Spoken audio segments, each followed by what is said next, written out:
It's a beautiful, albeit hot afternoon in Road Atlanta, just outside of Atlanta, Georgia, in Brazelton, as GT America, powered by AWS, roars back to life as the season approaches the midway point. Hello and welcome to this beautiful facility. My name is Ryan Marine. Calvin Fish is alongside. It's Amanda Busick down in the hot pit lane for us. Good crowd on hand to take in today's activities in spite of the heat. 91 degrees Fahrenheit already. That's in the air. Track temperatures even higher than that. That's going to be a real challenge here, even in a relatively short 40-minute race. Certainly is. Ambient is screaming up there into the mid to high 90s as well, so it's going to be a big challenge for these drivers. 40-minute sprint, but it's going to be hard work here this afternoon. Third member of the team is our own hard worker. It's Amanda Busick. Hi, Amanda. Hey guys, and I'm really happy to show you this guy, Craig Lumsden, joining in on this race here to kick off race 1 at Road Atlanta. This BMW has been pretty busy here today already. You're looking at the Pirelli GT4 entry from his son, Zach Lumsden and Chris Wilson. Just wanted to make sure that this baby was all right to go for this race. Craig said he wanted to make sure that Zach and Chris got their time. It is done. I believe it had a P4, P5 finish in the race ahead for Craig to take over. It was funny, I was talking to Jason Bell about his return here in GT America, and he's like, oh, I wish I had competition today. Well, Craig is here for you, Jason, so you guys go out and have fun. But so many stories to tell amongst this grid. I'm seeing the signal from the officials to get off this grid as we get ready to fire cars down here. GT America Race 1 at Road Atlanta, a home race for the team that is on pole with Mamo Gidley. And that would be Ski Auto Sports. What a great run of form they're in, and Mamo right now a commanding lead in the SRO 3 championship. Quickly back to that GT4 story, though. I'm not sure how many laps, if any, Craig has done this weekend. The car he usually races is at Pikes Peak, which is right in that Lumsden family's backyard. It's his son, Zach, that's going to do the Pikes Peak hill climb next week, and they've already been doing quite a bit of testing the last couple of weeks up out there in Colorado. But now that the GT4 America races are done, that chassis becomes available, so Craig will jump in and defend his championship lead in the GT4 class. Yeah, it's great to see him out there, and certainly we've got lots to talk about at the front end of the grid as well amongst these SRO 3 machines. Mamo Gidley's perfect season took a momentary bump at round 1 at Sebring, but he corrected that on race 2 there, so he's won 5 of the 6 events this year, and the only guy to beat him is Tony Davis, and he sits alongside him relatively close in times in qualifying, at least over a single lap. He has jumped up to second in the points by virtue of that win in Sebring and other strong results to this point in the championship. Has a 1-point edge in the fight for second in the points, ahead of Kyle Washington.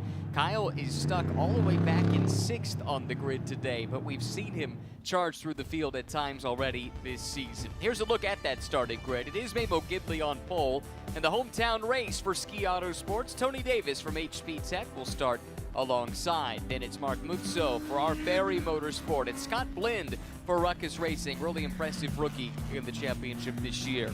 Joel Cortez driving for RS1 will start alongside Kyle Washington, a pair of Porsches on road number 3. Then it's John Manship from Wright Motorsports and Dave Musial, also from Wright Motorsports, a couple of teammates there. CJ Moses back of the SRO 3 field. He'll be joined by Lawrence Tomlinson, who's back in a GT2 class car.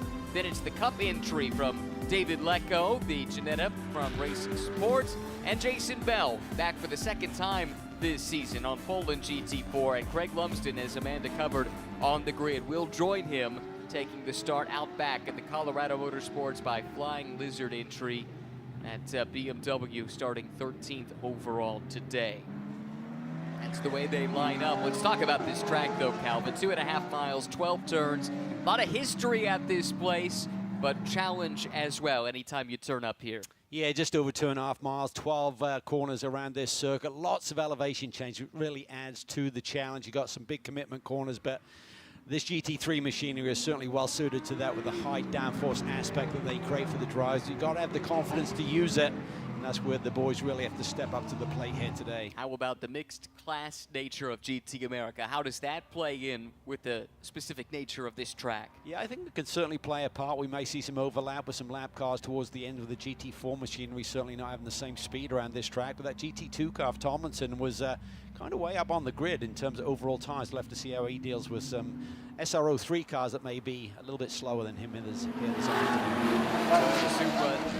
car has made its way down the pit lane, and now the field is under the controls of Memo Gidley, who has won all but one race so far this season, not waiting around. He jumps on that loud pedal and accelerates away in his Audi. Green flag waves, and we are racing here at Road Atlanta. Challenge is on for the second spot. Mark Muzzo from the second row of the grid, looking pretty aggressive early on. Can't get alongside Davis, had to check up, and that brings Scott Blind and that Porsche into the mix. Oh, that's close. That was really tight there, and he tries to go to the outside. He's got to be careful. He just keeps it together. Good driving there by Scott Blind aboard that brightly colored yellow Porsche. Two Ferraris really close there. It really seems that the inside of the second row can get a really good launch there and always challenge the outside of the front row heading into turn one. That happened again between Muzzo there and Tony Davis. Sanitary starts at the front of the field at SRO 3. Only position that changed hands was 7th and 8th. Dave Musial Sr. taking that position from John Manship, the two Wright Motorsports teammates. Musial now will line up an attack on Kyle Washington, who has not made any ground up in the first half of lap, Cal. Now he's right underneath the rear wing of Cortez here as they head down that long back straightaway. Top speed here is going to be approaching 162, maybe a little bit more in the drafts. They get ready for the brake zone there. Kyle Washington right to the tail of that Porsche. Gives it up early, recognizes on the dirty part of the racetrack. Had to be so careful there. Cortez, he's over 19. Red, black, and white Porsche holds on to the position. The Ebu's primarily white car behind that is Washington, third in points. Only a single point out of second, though. However, the two he's chasing in the championship, they run 1-2. Look at Memo Gidley. We talked about the season he's putting together. This is home turf for that team here, just down the road. So, spoke to the team. They haven't done any testing here this weekend, but certainly they've got a great notebook to work with from over the years, running many campaigns here at Road Atlanta. So he has taken off here, good to the tune of 2.7 seconds over one lap. Talked to Memo about his experience here at Road Atlanta, and he has quite a bit going back to the early days in his career. But as far as GT racing is concerned, did race this Audi here in a series called International GT, which usually runs alongside series like Trans Am. And that was kind of the feeling out process with the team and this new Audi R8, new to them, I should say. But other than that, it's been quite a while. Really got to go back to Grand Am and Daytona prototypes the last time Memo Gidley was here. Yeah, I think they use that as event as almost just like a shakedown with that Audi when they switch to that chassis, but they're learning quick, and obviously they can relay setups here compared to other racetracks. And we see the two Porsches side by side. Washington on the rubbered-in part of the racetrack. Cortez trying to take it in deep, but has to give it up. Now that time, Washington was willing to take the outside line. Cortez covered off the inside for the second straight lap, but there was no recourse but to let Washington through. So Kyle now up to 5th place. Scott Blind will be his next target. You can't miss his car. Highlighter yellow with the purple accents. Beautiful car from Ruckus Racing. Yeah, he's coached by Andrew Davis, so he's certainly got Scott well tuned into what is Andrew's home racetrack here this weekend. So he's certainly given him every tip that he knows around this awesomely challenging racetrack here at Road Atlanta. And Scott Blind has been super impressive here this year. We'll talk to Andrew Davis about Scott Blind, and we can relay that story in a moment. But first, let's get something from the pit lane on Scott with Amanda. Hey guys, yeah, when I was over by pit pre-grid, I saw Scott Blind walking that way as well, and he was like, let's go. He's loving his time here at Road Atlanta, said he's always performed really well here. I talked to the team, and he said that they really think that they got this Porsche figured out as they move further along in the season. That prompted me to ask Scott, might we see them in GT World Challenge America soon? He said, I might have some news for you soon, Amanda. Excellent. We'll be on the lookout for that. That's been in the rumor mill for a little while now. We'd love to see that come to fruition. Back to the conversation I alluded to, talking to Andrew Davis, who presumably would drive alongside Scott if they were to make the jump to GT World Challenge. He was quick to compliment Scott's pace, but the next step is what we're seeing right here, making the moves, being aggressive when the situation calls for it, and making his way up through the pack. It's unfortunate here. We see Lumsden now on pit lane. Not sure what the cause of this would be, He's but back to that the car heads paddock, behind the wall. That's a shame. Yeah. And it sounded like he was pretty keen on getting to get out on track here today. Hopefully it's nothing major and can contest race 2, which comes your way tomorrow. But back to Blind. did just about everything you can do in single-make Porsche racing last year. 4 different championships that he came out on top in. So figured, all right, the time's right to make the step up to GT3. And as has been the case for so many years, Porsche Cup racing is a great proving ground for anyone with bigger aspirations. It certainly is, and I really like his driving. He's done a great job. I think he just needs to add a little bit more aggression when he gets into those racing battles. I think he can steal a few more positions before the checkered flag on occasion, but nonetheless, he's done an awesome job this season. Here is the chairman of Genetic Cars, putting his money where his mouth is, right? Racing what he sells. This is the GT2 iteration of the G56. Great little sports car from Ginetta, eligible in a couple different GT2 series globally. That is a beast of a race car. Certainly looks really cool. Great styling, and great to see Lawrence here this weekend. Seems like he's really enjoying SRO competition in North America. Class winner at the 24 Hours of Le Mans 20 years ago, 2006. Has been active in other sports car racing in subsequent years. Last year gave this car its global debut in Barcelona, part of the SRO Europe weekend there. Saw that car up on the podium in both races in its debut weekend. Mutsu's having a really good weekend here for our Ferry Motorsports, so you can see him there hanging on to the HP Tech Motorsport entry of Tony Davis. He's not letting him get away. He's just half a second up the road, so seems like he got a lot of pace there this weekend. His best lap is a couple of tenths quicker than Davis, so let's see if he can close in even further here on this long drag race down the backstretch. 2 Ferraris nose to tail, followed by a couple of Porsches nose to tail. So Davis and Mutso, that's for 2nd and 3rd. This is Blind in Washington for 4th and 5th. Scott a little bit wide there at the bottom of the hill. Does that open up an opportunity for Kyle Washington to go on the attack? A lot of these drivers in this pack here are now setting personal bests around all of the sectors of this racetrack. They're starting to feel their groove a little bit. I think that's where the experience of Mamo Gidley comes from in terms of getting on early, taking a little bit more risk, feeling okay with the car being a little bit edgy until it really gets into its sweet spot. That's established that 5-second lead, but they're certainly stemming the tide a little bit behind him. Comparing and contrasting the last 3 lap times on the screen there just moments ago between Blind and Washington. The middle lap was where Washington had the advantage. Now, though, Blind seems to be pulling away a little bit once again. Cortez is hanging tough as well, so the 3 Porsches seem very evenly matched here. Ruckus Racing, GMG, and RS1, 3 different prep shops behind these 3 Porsche 911 GT3Rs, Evo versions of these cars as well.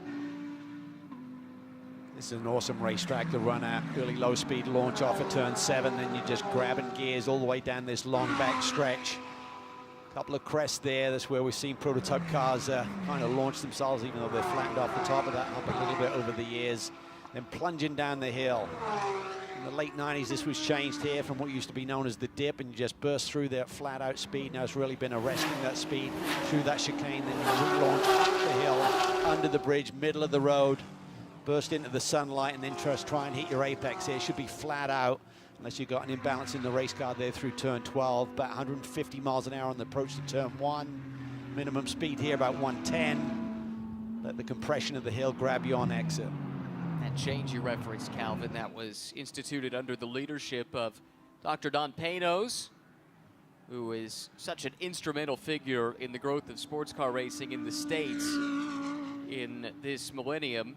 And that was done in part to get the necessary FIA grading for the track to bring world-class sports cars back to Road Atlanta, and they did with Petit Le Mans, which has become an institution in the endurance racing calendar for an event that doesn't have decades and decades and decades of history like some of the others.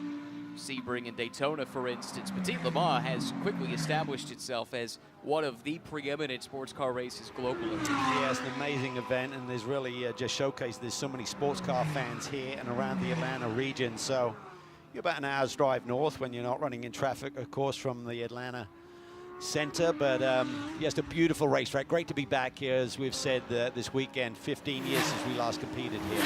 Interestingly, Davis on our race fishing powered by AWS has 2 of the best sectors. Only 1 to the race leader, Gidley. And actually, Davis is making some inroads here. Davis just did his best and raced his best first sector a few moments ago in a lead that was up over 5 seconds. He's down closer to 4 now. Yeah, and it just seems that they're taking a little bit of time to get into their rhythm or really just put the car right on the line here. And he's got great pace here. He's coached by Scott Andrews. Scott did a few laps in the car early this weekend to kind of set a baseline for Tony to look at the data and just really work on his craft. But Gidley, as we said, just took off at the start, has established that 5-second gap. It's now down to 4.3, but seems like he may be able to manage it. But we've still got nearly 30 minutes left in this race, so Gidley's going to be thinking about don't use the tires up in case we get a safety car and get a reset, because those Ferraris right behind him are very, very fast. I wonder if the team got into Memo's ear that the gap was coming down, because he's just answered with the new best first sector, has the fastest lap of the race at a 1:22.523. He was about a 1/10.5 quicker than Davis through sector 1, 4/10 quicker though through sector 2. Yeah, Davis has not done any personal best sectors on this lap. Salaman Fanato watches on. This is Gidley's engineer, so much experience with a variety of different race cars, predominantly Ferrari, and now she's trying to get an Audi to beat Ferraris every single weekend, which is kind of a interesting irony. It's still red though, so that may make her feel a little more comfortable working on it. Speaking of red cars, here is Jason Bell. Well, I thought we saw Jason Bell. Back to Memo Gidley now. That gap extended a little. Good answer in the third sector by Davis to get back closer to Gidley. Only gave up a couple tenths that lap. And the lead stabilizing at 4.5 seconds. Once again, circuit performance on our race vision powered by AWS, and Gidley has taken back now all 3 sector times. Yeah, he's certainly got great rhythm with this Audi, and spoke to him earlier this week, and I said, what have you been up to? He said, just working out and go-karting. He loves to continue to do his karting. Really feels that's the best exercise that you can do in terms of preparation for a race car. It's pretty demanding around this racetrack, some big G loads, and particularly with the heat. That's going to be huge for the conditioning of these drivers. You really can't do much about it race week. It's all about the prep that you do in between races to make sure you're as fit as a fiddle and ready to go. Now we're looking at Jason Bell. GT4 class entry for Racer's Edge. 2-time champion of the GT4 class in GT America 2021 and again in 2023. And that was up against pretty stout competition, it must be said. Those 2 years where GT4 was well subscribed in this series. Yeah, I think he's just found a sweeter spot for his personal development, but as he said, he'd love to have a little bit more competition, but now he's just got to find a way to kind of not get too far in the marbles here as those faster GT3 cars are coming through. Tough to do around this racetrack, particularly down through the S's. Has the luxury of his competition being behind the wall at the moment, so he can just crack the throttle and let the leaders in the SRO 3 class come through. But that traffic did have a part to play here. It's allowed Davis to pull a gap on Mutso, and Mutso now very much under pressure here from Scott Blinn. We'll keep an eye on the battles on track. Let's hear about what might have come to Craig Lumsden from Amanda. Hey guys, I snuck by the Colorado Motorsports by Flying Lizard pit to see Craig Lumsden, who has his BMW here with the hood up. What happened? And that did not go as I, hoped and planned. I'm out there hauling and like really taking it out there, and massive AC failure pops up on the Motec. So, I tried to do a lap and I was just pouring down sweat. So it's too hot in there. So. Happy to report that Craig is back for a full weekend at Road America. Up next, Pike Peak, Sky. He leaves tomorrow. Yeah, Pikes Peak, what a great event that is. So much history. And that Lumsden family, they love their racing of all stripes. And Craig has done the hill climb a number of times, and now it's Zach's turn to take a crack at it.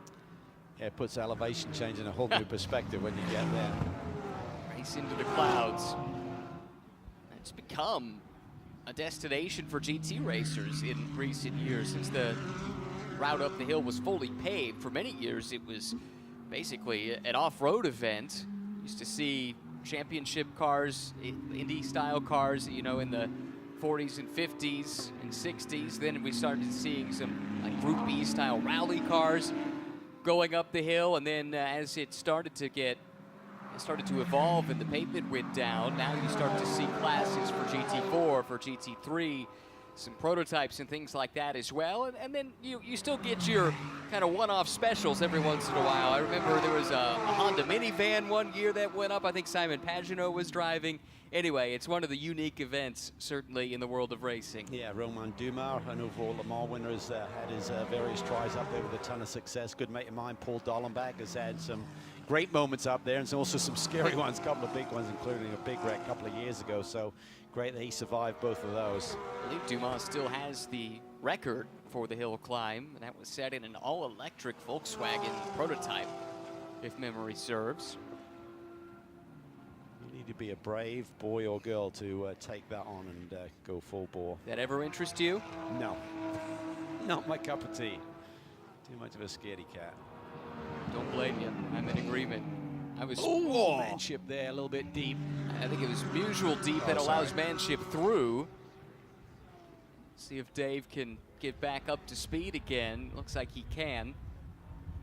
Yeah, it comes at you fast around here, doesn't it? It's really tricky. I mean, from the high camera shot, it really doesn't showcase how tricky that brake zone is. It's basically blind as you're climbing the hill. You have to get lined up correctly, and if you miss your marks a little bit, suddenly that apex appears in a hurry, and you realize that you're a little bit out of sync with the corner.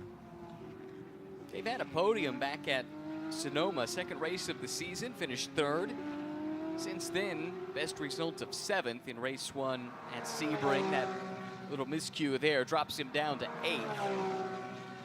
As for manship, the Canadian, this could be a potential season best result. Currently, Sebring race 1 and 8th place finish is the best we've seen from John. Both those cars are superbly liveried. You got the Joker on the Musial Senior Wright Motorsports car, and this one is kind of just a pure carbon fiber wrap. Looks beautiful up close. Yeah, especially in person up close. If you get the chance to be trackside at a race at some point this year, it is striking. Here's CJ Moses. Good to have CJ back, running a partial schedule. Down at 10th overall, 9th in class at the moment. Strange to say it, but it's true. This is a Random Vandals Racing entered Mercedes. Yeah, pretty amazing for a team that campaigns BMW with so much success over the last few years, but they spoke to the brand and said, we're okay with that. Go ahead. So Paul Sparta and the whole group obviously want to make sure that they're not crossing any lines or any boundaries with the manufacturer that they represent so well with BMW. But CJ wanted to come back, wanted to step back to SRO3, GT3 type machinery, so perfect fit for him. CJ and Paul Sparta, the team owner, great relationship. Both are veterans, and Cortez has got around Washington here. Oh, that's interesting. That is a change. That happened on this lap. This is what happened to Kyle Washington. He might have been lining up a move of his own on Blind, has that twitch. Drops all 4 wheels off in the grass. As you can imagine with Kyle, I don't think he lifted much, so just kept it full bore, but obviously not getting the traction and the launch off the corner with that left rear Pirelli stuck in the sand. Now we mentioned the Lumsdens and their off-road racing pedigree. Kyle Washington comes from a similar background, so I think you're exactly right. He's perfectly comfortable with 4 wheels in the dirt. I think you saw an announcement that he and Tom Sargent are going to do GT World Challenge Asia, right, coming up? Yeah, that's exactly right. They've got a big plan to go overseas. That was set up by the engineer they're working with at GMG, who will engineer them at Fuji and GT World Challenge Asia. So a cool new challenge ahead for Kyle Washington and Tom Sargent, who we will see both of them in action a little later on this afternoon for qualifying, and then the GT World Challenge America race tomorrow with the pre-race coverage starting at 2:10. Here's David Lecco, Cup class entry. That's another Ginetta, but a different one, significantly less powerful than its GT2 cousin. David comes from a single-make series that races these cars and has been campaigning the full season to this point. Yeah, he's unbeaten. There has been some competition in earlier rounds this year, but he's kind of riding solo here this weekend, but I'm sure he's just loving the challenge of this circuit. It's got to be a thrill to drive this type of race car around a circuit like this. We talk about the corners coming up. You know, turn 12 is a little bit easier than turn 1. You're going to click it down a couple of gears here, trying to rest some of that speed. Just roll big apex there. And then you think the radius is going to run out for you, and then you get that compression. That gives you the grip with the same steering input, and it just carves the corner. That car, the G56 GTP8, just under 400 horsepower, 6.2-liter V8. You can hear it rumble by. Weighs in at just under 2,800 pounds, nimble little car. Good balance of power to weight. Back to the front of the field where Memo Gidley has extended that advantage. Remember when it was down to 4 seconds? Well, it was a long time ago apparently, because Memo has doubled it now up to 8.3. I think he's just teasing the field there a little bit because he kind of stymied his own lap time. And once they got a little bit closer, he just has taken off again and taken into a new level. His last lap is a 22.9. Let's see what he crosses the border with here, 23.6. So there's quite a discrepancy. Normally you'd see a driver of Memo's level running lap times within 2 or 3 tenths at least of one another. So maybe he's just managing things a little bit, doing a hot lap, then just cooling things off a little bit, not pushing it too much. You know that he's getting the messaging from pit lane from Rosella and Phil Creighton, what that gap exactly is right now, 8+ seconds to second. Well, maybe he remembered that you very kindly asked him to not drive off into the distance and give us something to talk about when we were chatting with him yesterday. I did request that, but he didn't really take it on board. He's like looked at me like, what are you talking about, mate? I just want to go out and dominate. Didn't take that one to heart. Can't blame him. He is a racer's racer, that's for sure. And his story of perseverance coming back from significant leg injuries, suffered about a decade ago, inspired many. Remarkable story. Okay, so Cortez has gone around Washington. Now he's got his sights set on Scott Blind here, so he seems to be the man that's on the move here a little bit. Joel comes out of single-make Porsche racing, primarily in Porsche Sprint Challenge over the last couple of years. Owns a Pro Dynamics tire company in his native Mexico. Made 6 starts in the championship last year with the best result of 3rd in race 2 at Barber. Right now finds himself in 5th, but pressuring for 4th. Tony Davis, meanwhile, sits a relatively comfortable and lonely 2nd place.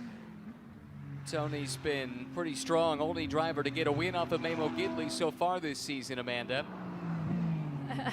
And what a day it was for Tony Davis as he continues to evolve into this series. You know, there's rumors that we might also see this team jump into GT World Challenge America alongside Scott Andrews. I went by the team to verify when that might be. I got the same response as I got from Scott Blind earlier, but we're hoping that it's going to be this season in 2026. But Tony Davis has experience here in that Ferrari. It was in the 488 format in Ferrari Challenge, so at least he knows some memory markers around this place, but obviously showcasing here this weekend in that 296. Doing a great job, former Ferrari Challenge champion back in 2022.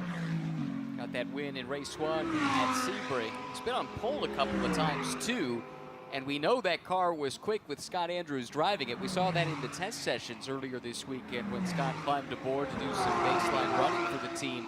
So if they were to go GT World Challenge racing, that could be a pairing to contend with. Ooh, did Washington take it in deep there. He kind of stayed straight. May have gotten into the ABS a little bit. He couldn't carve the corner, but he certainly was committed there into the brake zone. Seems to be a real concertina here between Blind and Cortez, and obviously Washington trying to pick up the pieces after that momentary off coming off turn 7 a couple of laps ago. It's allowed Mark Mutzo some breathing room here for the first time all race long. He podiumed in his first race this season, but hasn't been back on the box since. Comes in 5th in the championship, 85 points out of the lead, does Mark Mutzo. Great team behind him as well in SRO Motorsport. Had a couple of top 5s at Sebring, so he's been knocking on the door, and spoke to the team this weekend. They feel they've got a good car for this circuit, and as they said, Mark has got good experience here in previous generations of Ferrari Challenge, but boy, oh boy, Blind is really close. Cortez looks to the inside in turn 7. Couldn't quite make that stick, and now that costs him some momentum out of 7. Here comes Kyle Washington, who's made this pass once before, now trying to do it again. Cortez will guard the inside line jealously. Washington jumps out of line to the outside, and he'll have a slipstream to help pull him by. Looks like Washington might have this move made. Yeah, he's got that move back and around Cortez and takes it deep in on the brakes. It really seemed like Mutsu kind of may have had an issue there in turn 6 that really compressed everyone and created a little schmozzle there everyone was trying to sort out. Yeah, sometimes being the caboose in that train allows you to react to everything that was happening up in front. Traffic up ahead. This is going to be tricky here for this batch of cars coming up through turn 1. Now Jason Bell makes it as easy as he can, but now the lapped car of CJ Moses will have to see these leaders go by. He has that left turn indicator on, indicating to the following cars that's the direction he would like them to go by, and they were quick to take him up on the offer. Really tricky part of the racetrack to have faster cars coming up on you just to get out of the way and keep it safe for yourself. So nicely done there by CJ. Great respect for this battle that has been developing here for this final podium spot today. Mutsu leads this pack, sits third, trying to hang on for 14 more minutes to get a hard-earned second podium this season. Team manager Enrico Diano told us Mark's got some great memories here. He also has some he would prefer to forget. It's been a mixed bag for him historically at this track. I thought he told you not to bring that up, Brian. Yeah, he did. Sorry. I forgot that part. Well, certainly a podium will be a long way to erasing any bad memories you have as Kyle Washington now on the attack. Deep on the brakes there, takes it in super deep. Can he roll around the outside? Blinn just carves across. Great racecraft there, just giving Kyle enough room, but maintaining position. These two, actually all three of these drivers would have experience racing against one another in Sprint Challenge and Carrera Cup over the years. Stepping up to the big cars now. Even though it's a tight couple of corners there in 10A and 10B, I love the way that was designed, just to allow the cars, if you give each other a little bit of respect, to go side by side through there and survive. Some of that maybe comes with the fact that they have gone door to door before over the years. They know each other's tendencies, and Scott knew if there was a gap, Kyle probably would try to fill it. So he made sure there was enough room for the two to live alongside one another. And you have to wonder whether these Porsches fighting out is allowing Mutsu to take off here a little bit. Looking at these three cars and their best lap times, they're all within about a tenth or two of each other. Throw Cortez into the mix, he's in that same frame, so remarkably close, this group. Third, fourth, fifth, and sixth. A battle between Blinn and Washington allowed Mutsu to run a lap 6/10 quicker on that previous tour around. So when you're fighting like they are and compromising your lines, that costs you lap times, and that gives the person ahead of you a little bit of a breather. Washington is looking threatening once again. Caught Blinn. But he's been in this position before, going all the way to the edge of the racetrack once again. Kyle Washington, never daunted. Full send there through turn 12, just trying to maximize that radius, not pinch the race car, get that exit speed down the front straightaway and close in on that bright yellow Porsche. Back to Jason Bell here and the Racer's Edge team. 11.5 minutes to go. Amanda, what can you tell us about the former champion returning to GT America? That's right, and he's currently being serviced by Racer's Edge as he returns to racing here at Road Atlanta. We saw him at Sebring as well, but another person that is normally in the ear of Jason Bell is our guy that tied Peter Cunningham today in most wins in series history, and that is Michael Cooper. I did sneak by the team to see if Michael might be hanging around. They told him that they gave him the day off today to maybe go celebrate alongside Tony Gaples, but said Michael's probably somewhere watching a YouTube stream and said they hope that he's enjoying his big glass of wine. Well deserved. Yeah, congratulations to Michael, who along with Tony Gaples swept the GT4 America races here this weekend. In so doing, Gaples became the driver with the most starts in SRO America history, and as Amanda alluded to, Michael Cooper tied Peter Cunningham for the most wins all time across all SRO America series. 43. Remarkable achievement, quite a weekend for that group, and Michael has spent quite a bit of time over the last few years helping to coach Jason Bell. Yeah, he's in dominant form here this weekend, and certainly his teammate Tony Gaples, as we said, may be the drive of his career, despite the 274 or 5 starts, whatever it is now. Just amazing performance to get the second victory here earlier today. But Jason knows both those boys very well, so I'm sure he was pretty emotional as well, seeing his best buddies have such a strong weekend. Good to have this team back, too. They've been stalwarts of the championship for many years. Champions at the GT3 level not so very long ago. And it's a new leadership group. Jim and Nick Patton, now co-owners of the team, taking over the reins from John Maraki, who is enjoying retirement in Italy these days. Not a bad place to hang out. No. I'd say John's doing all right, but in the off chance he's watching along, miss having you here at the track, John. But the team's in good hands. Yeah, he certainly did a wonderful job. So much success over the years with victories and championships, and he always ran a really good race team, very efficient. Didn't always have the biggest budgets, but boy, did they perform. The ebb and flow of this battle's been really interesting. Sometimes Mutso's looked vulnerable, other times he's been able to leg a gap. That's the case now. And it's Blind who might be on the defensive. Washington can't think solely about going on the attack, though, because Cortez is there ready to pounce on any miscue. He's proven he's ready to do that already in this race.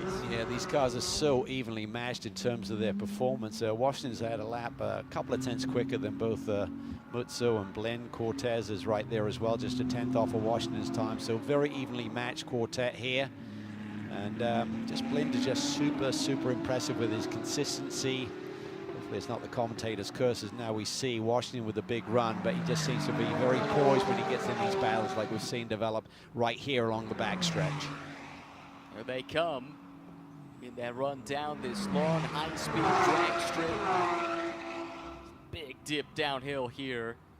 Makes it a challenging braking zone. Washington's been here before alongside of Blind. He's a little further along this time, but can't keep it there.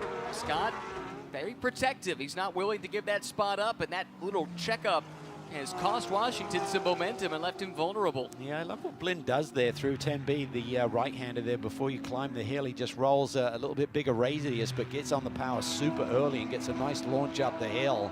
Washington's kind of scrambling around there trying to get to the inside of him. He's maybe a little bit later to power, and that put him vulnerable to Cortez right behind. So Blind is doing a wonderful job of managing this situation. He'll certainly know Carl's personality, and you know he'll be all in, but he's allowing him to take that line on the more, rubbered in part of the racetrack for the brake zone, but he feels comfortable just running the outside curve through the second part of the corner. Tough part for Washington is Washington might be off the pace here. Cortez very suddenly was able to get alongside. Now Kyle seems to be back on it again. He just had a bobble there trying to get through turn 5 and lost a bit of acceleration off the corner, allowed Cortez to get the run. That's certainly made a big gap now between Blind and Washington. Maybe Blind get his head down now and see if he can cut into that gap that Mutso was established. Just over a second right now, so it's not over yet. Certainly not.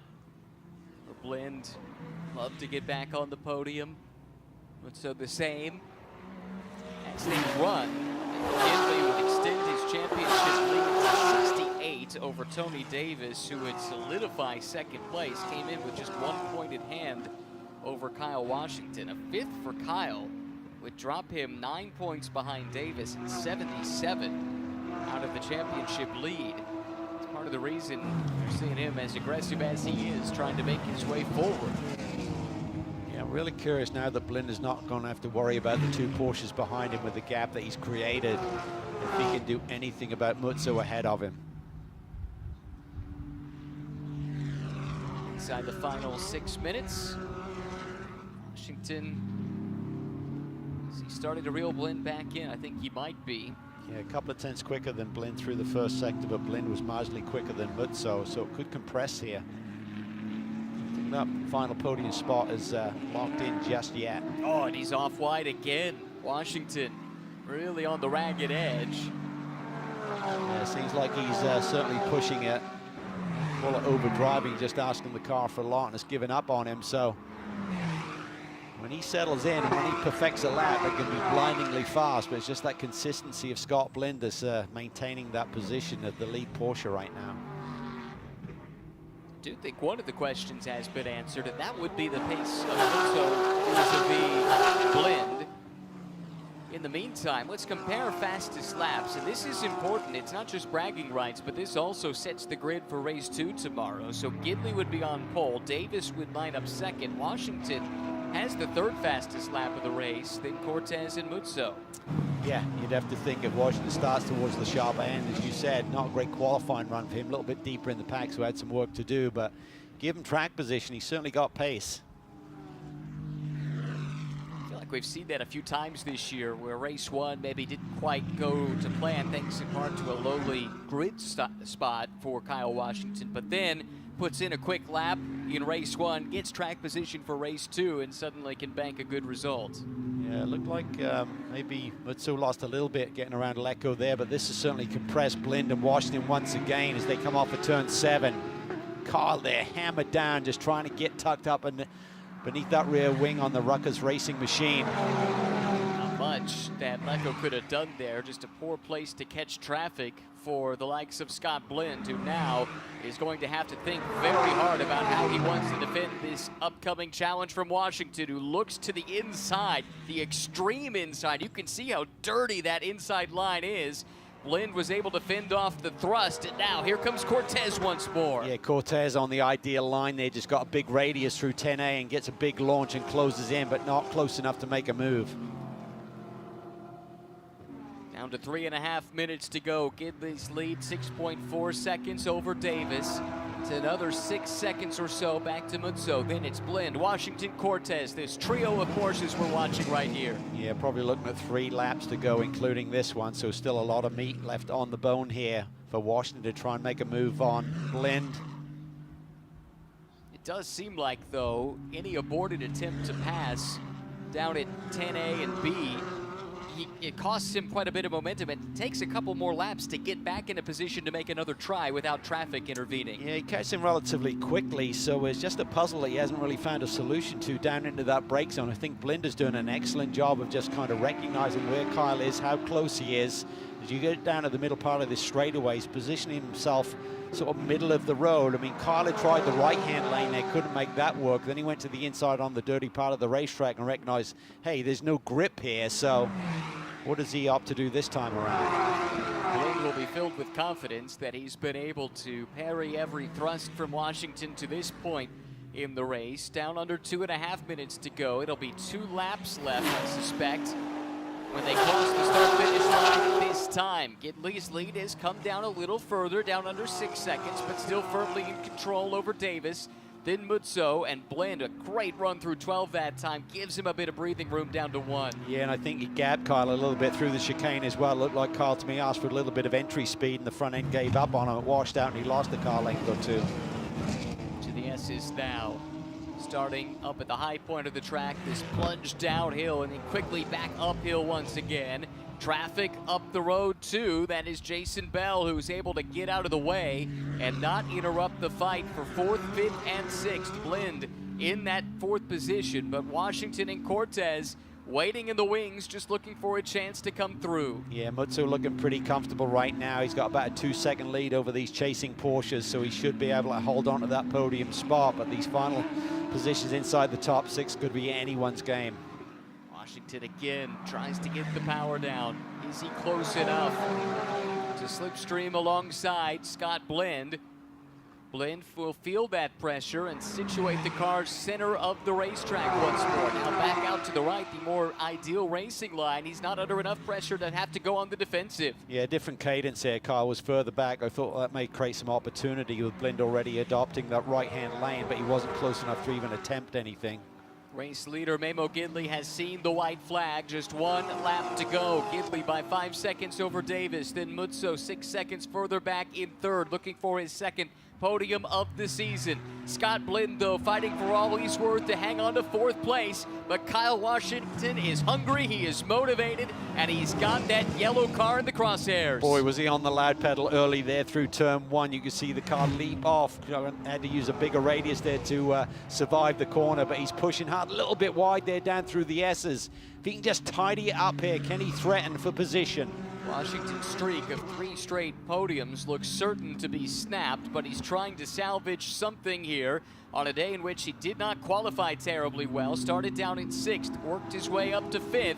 Can he get one more spot? Woo! Can he get to 4th? This is the crucial corner. Really sent it there through turn 6, closes in, keeps it on the curb there, not in the dust, but Blinn gets an excellent run off of turn 7 and is gapped it by 3 to 4 car lengths. Here comes Cortez. And instead of thinking about taking 4th place, Washington now is forced to think about trying to defend to hang on to 5th place. Checkered flag will await Memo Gidley in a few moments. Cortez thought about making a lunge. Here comes Gidley coming through to take yet another win, this time on home soil for Ski Auto Sports. Davis comes across the line in 2nd. Mutso will be 3rd. Looks like Scott Blinn has it up to hang on for 4th place, and despite the late rally from Cortez, Kyle Washington does secure 5th place. Fantastic stuff. Ski Auto Sport on home turf, great result. It was indeed. Here comes Jason Bell. That is a 3rd win for him this season across the line to take the GT4 checkered flag. Next we wait on David Lecco in the Cup Class car. Checkered flag for him, another victory. He stays perfect on the season, albeit unopposed here this weekend. And Lawrence Tomlinson getting to blitz around this classic circuit in a whale of a race car here. This Ginetta GT2 has to be a blast to put this car on the ragged edge around one of the great racetracks in North America. Oh, it's a thrill ride. It certainly is. Big challenges, and this car doesn't have the downforce of a GT3 car, so it's going to be certainly up on its toes a lot through some of the high-speed sections. But it is fast in a straight line. It's been fast here all weekend, and Lawrence Tomlinson will see the checkered flag in his 3rd start of 2026. Congratulations to Lawrence and the Dollarhide Racing team. Didn't see much of him in the race, but that's what happens when you dominate, and Memo Gidley certainly was dominant today. Challenged briefly on the start, but only about for a half a lap, and at that point he stamped his intentions plain and clear. Race victory once more for Memo Gidley and Ski Auto Sports. 6 of 7, quite the run going, amazing. This is how they crossed the line. Gidley did back off somewhat on that final lap, and the lead came down to just under 4 seconds. Tony Davis, another runner-up result. That will help cement him in 2nd place in points going into our 2nd race of the doubleheader tomorrow. Podium for Mutso. Congratulations to him and the R Ferry team, putting 2 Ferraris on the podium today. Then Blinn and Washington 4th and 5th, Cortez in 6th. Manship and Musial, they had a good fight amongst themselves for the bulk of this race. Manship came out on top ahead of his teammate in 7th and 8th. Then Tomlinson, Moses, Lecco, Bell, and Craig Lumsden will be looking for a bit more luck. Hopefully that AC holds up for him in race 2 tomorrow.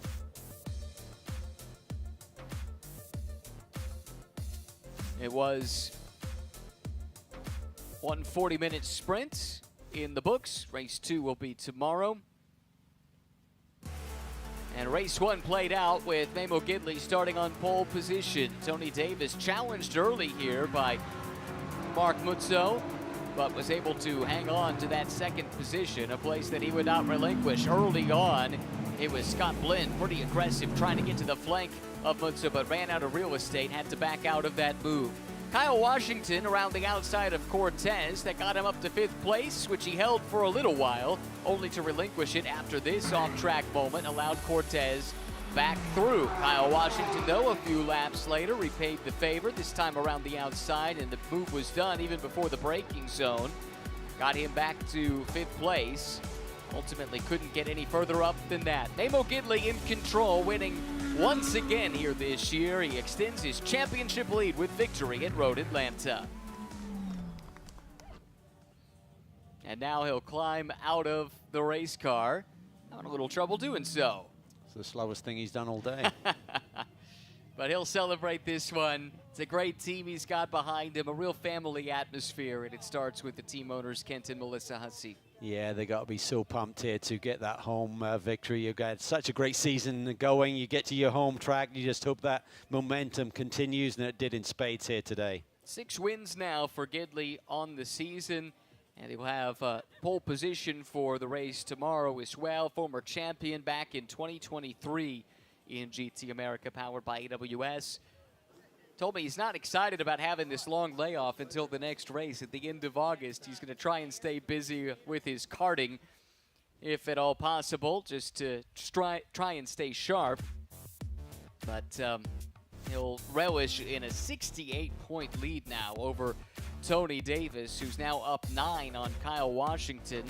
Mark Mutzo not too far back. He sits in 4th place. Blind and Schwest, who wasn't here this weekend, that's allowed Mutzo and Blind to jump up in the standings to 4th and 5th. Musial Cortez, their battle on track mirrors in some ways their battle in the point standings. That's one that figures to go on for a little while yet this year. Yeah, if he sweeps the weekend, it could be a 75-point lead with 150 points left on the season. So that's a big hole that he's going to dig for everyone else to climb out of. And that's exactly the way Memo likes it. If he can clinch it nice and early, he would be happy to do so. Hopefully a chance to get a word with the victor, Memo Gidley, in just a few moments. And sounds like we'll hear from some of the other winners first. Let's go to Amanda. And Ryan, I think I'm going to talk to Memo on the grid tomorrow. I know we have time for an interview, and I got to answer your question because you wanted to know what it was like to drive a GT2 machine around Road Atlanta. Lawrence, what's that answer? Oh, it was great fun, sounds fantastic. We overpressured the tires a bit, which made it a bit difficult, but it was good fun. I've never been here before, so a bit of a learning curve. What did you learn today? I learned to look after my tires better, and we need to go a little bit faster to catch the GT3s because we qualified well, but we got moved back and I couldn't catch them. So I must try harder. That's what I learned. Well, welcome back to the paddock. Good to see you again. Thank you so much. Good to hear from Lawrence there. Race number 1 is in the books. Race 2, green flag scheduled for 12:15 p.m. tomorrow Eastern Time, with pre-race coverage to begin at 12:05. We'll see you then.